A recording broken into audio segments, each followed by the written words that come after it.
Welcome back to the shop. I am The.Daily.Racer. This is my shop, and I have a special treat for you guys today. If you haven't seen the first video in the series, go watch it. This is going to make a whole lot more sense when you do. Today, I'm giving you one of the secrets to doing race cars well. And it's one of my personal favorite things to do. It's a whole bunch of fun. Well, it can be. It can also be wildly irritating. But let me show you.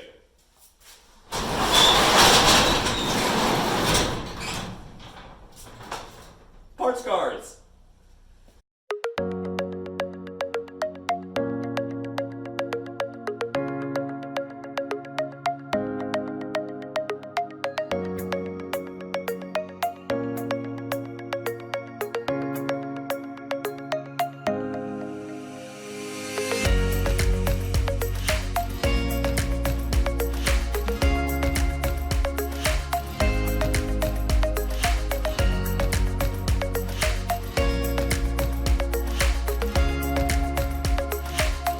Yes, parts cars. It is one of my favorite things about race cars. You have a whole car, you can pick little bits and pieces that you need, or, you know, in this case, very large pieces that you're almost definitely going to need. I love kind of piecing together little bits that, oh, my car's missing this, I like that part, oh, my car's missing this, I like that part, and you can kind of pull stuff together. Doesn't necessarily have to be just for race cars, it can be for street cars too. I love having this stuff for my street car. You know, parts cars come to you in a number of different ways. Bad engines, crashed, super high mileage, whatever it is, every race car owner needs to have a parts car. I am lucky enough to have this massive shop to store all the parts in. I grew up with parts cars scattering the yard, you know, because it's a lot easier to just leave the car here and pick what I need when I need it, as opposed to taking a day or two, stripping it down, and then having to store the parts somewhere. Like I said, I'm lucky enough to have a building, so they're all going to go upstairs and it's not going to be a problem, and I don't really have room to store a car like this anyway. I think there's several good pieces here, mainly body parts. The car's got over 200,000 miles, so I don't really want a whole lot of stuff, a whole lot of mechanical bits off of it, but it's got 4 good doors. I think I got a couple of good headlights here. Don't have a taillight here, but I think the one on the other side is good. So, you know what? Let's walk around and look at this thing, and I'll show you exactly what we got. I think 4 good doors, mirrors. I got a headlight. I haven't looked at that hood. I think that hood is going to be good too. But, you know, there's a headlight and another couple of good doors. Actually, now that I'm looking at that back door has a dent in it, but I don't know, we'll pull it anyway because who knows? It might be still useful. My plan is to take these wheels off as well so I can have trailer wheels. It's good to not have your race set of tires just kind of out and sitting on the car. They go bad fast and blah blah blah, whatever. I think I'm also going to pull the knuckle off of this car. Front wheel drive cars are pretty bad on wheel bearings. Front wheel drive race cars are pretty bad for wheel bearings, and so I want to have some spares. This is a press out unit. I want to have some spares that I can carry around in whole and just kind of bolt and unbolt as I need. You know, just in case I do need it.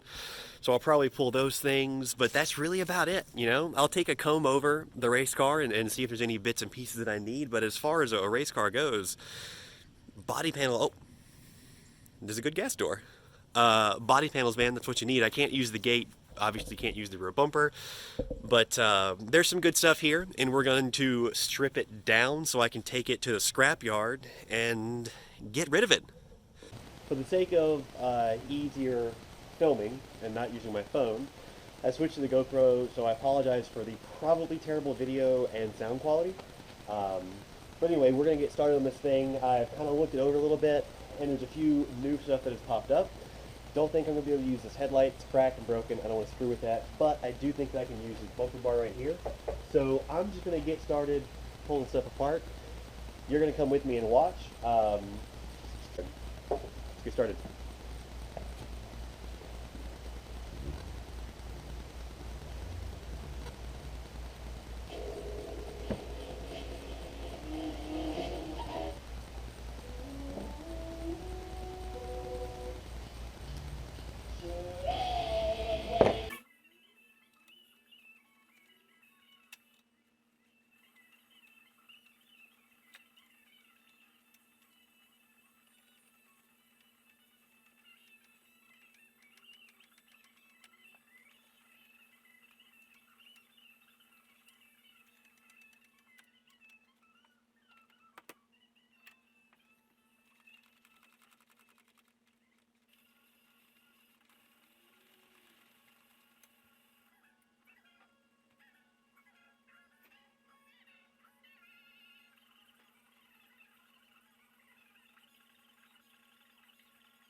part number 1.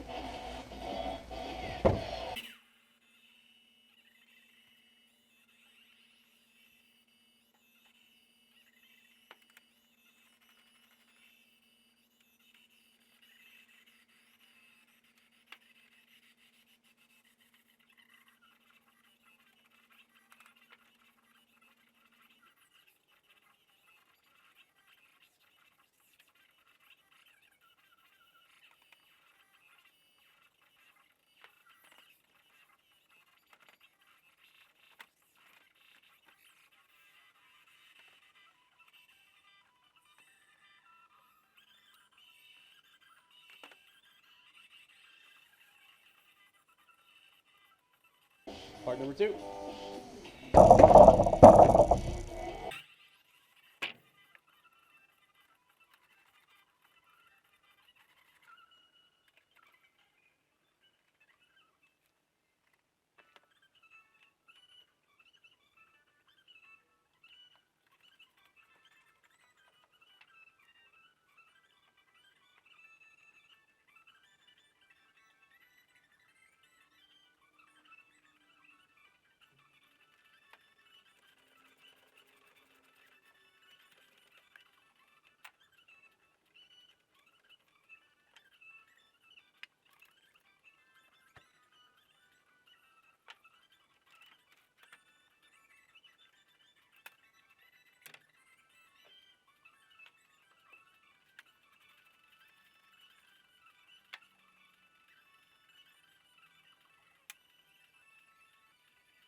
So from here, it's been about 24 minutes, and I've got the bumper bar, I should say the bumper support, a fender, a headlight, a few little plastic bits and pieces. Um, Part of doing this is knowing what tools you have on board, and it occurs to me just now that I actually have an impact driver I got it for Christmas, and it would make this job so much easier. The problem is I don't have any way of connecting, normal tools to it. So I'm going to run to Lowe's and get that right now, because as we tear into the rest of this car, it's going to be crazy useful to have it just zip bolts right out of there, no problem. I've been working so long using basic hand tools that I don't know. I don't think a lot about the stuff that I got. So always remember the tools that you have and take full advantage of them. For now, I'm going to go to Lowe's and buy some tools. That'll make this go a whole lot faster. I'll be back. So, I'm a fool because after thinking about it for about 10 seconds, I realized I do in fact have what I need. This is a Bosch 18-volt drill driver, and it's half inch. All I gotta do is shove a half inch to 3/8 adapter on there, we're ready to go. So, I'm going to get started on the other side, and we're going to keep buzzing along.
So now, at this point, it's time for the hood to come off.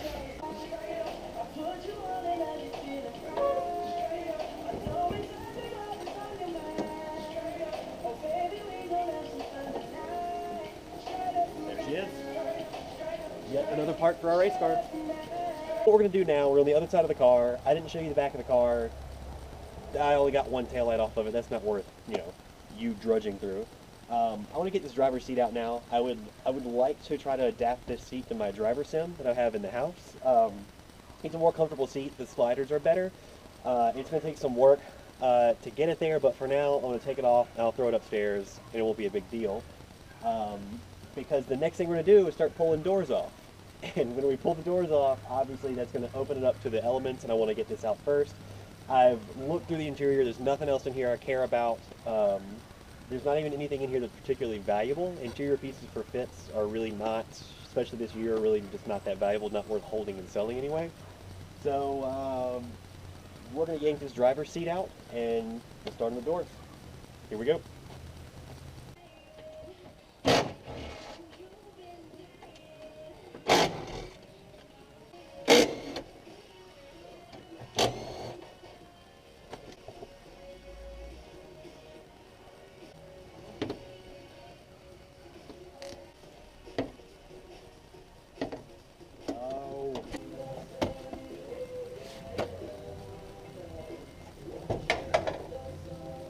So, the funny part there is I definitely forgot that that's got an airbag in it.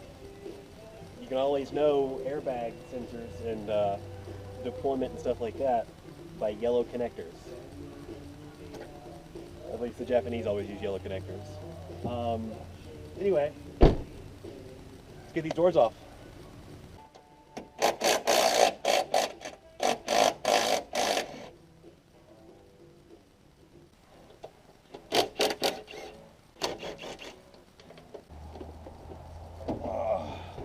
So, set it down.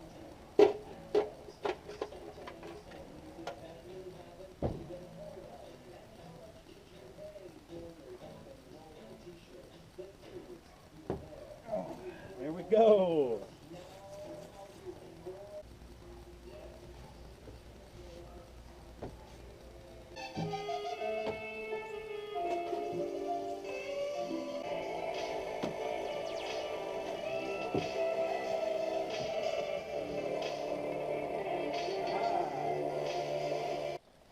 So, using my tripod as a selfie stick now, made some pretty good headway on this thing. Look at it. There's nothing left. There's some stuff left, but there's really not a whole lot left. So right here in the trailer, we got a bumper support, headlight, taillight, fender, hood, and some other random sort of bits of plastic and stuff like that. I got the bumper support, 2 fenders, a hood, 4 doors, a tail light, all in about 3 hours, maybe a little bit less than 3 hours. These come apart really easily, and that's with, oh, and the driver's seat. And that's with me taking time to figure out how to take it apart because I've never worked on this car before. Worked on now, I want to get it up in the air just a little bit, get the 4 wheels off of it like I said, and after that, I think I'm going to tackle this front spindle here, see if I can get, or roll the knuckle technically, get that off, and that'll be it. This thing gets dropped on its belly however I can on the trailer, and it goes to the scrapyard as soon as I can get there. So, I did the other corner off camera, so maybe this one will go a little bit faster. I know how to do it now. I have a better idea of how it should go, and maybe, just maybe, it won't bore with you guys with trying to figure out how to get it done. So, I'm gonna get started.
Success!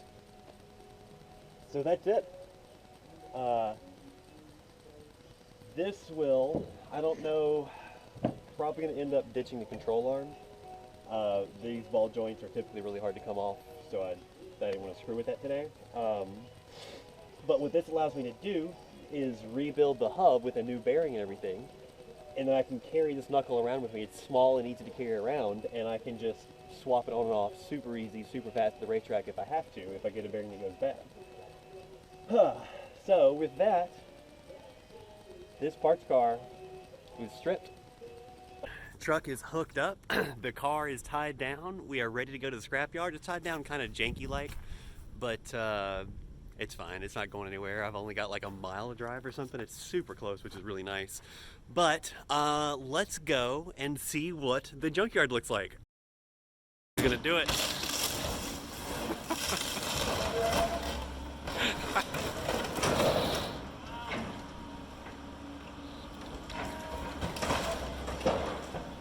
Oh, get it up, get it up, get it up!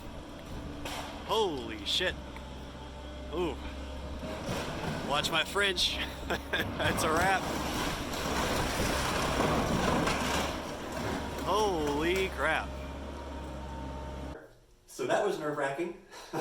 I definitely thought that guy was going to drop that car right on my trailer and mangle my beautiful, definitely not cracked and rusted trailer fenders. You always take a little bit of a risk when you go to a scrapyard, but I've been doing it for years and I haven't had any actual issues. But sometimes it makes you say bad words, as you heard in that last clip. That pretty much wraps the video up. All jokes and all clickbait titles aside, I truly do believe that having access to parts cars, whether you're stripping and storing them or storing the whole car itself, having access to that kind of a thing really does go a long way to making this sport accessible. I would use the word affordable, but it's never going to be cheap to go racing, but we can take steps like what you've just seen to make it a whole lot cheaper than it would be any other way. I actually feel a lot safer really going for that qualifying time, really trying to find those last few tenths, knowing that I've got the parts to fix the car if I need to. Bodily harm, hurting myself doesn't usually come across my mind, but knowing that I'm going to be the one fixing it and paying for it does. So I feel a lot safer having that stuff up there ready to go than I would have before. Anywho, that wraps this video up. In the next video, we're going to do some rig maintenance. That means truck and trailer. We're going to be looking at some of that stuff. I'm going to talk a little bit about how I came across this truck and this trailer and kind of show how you can get yourself a cheap rig put together to tow if that's what you want to do. That wraps the video up. Thanks for watching. Subscribe if you want to see more. I'll see you guys in the next one.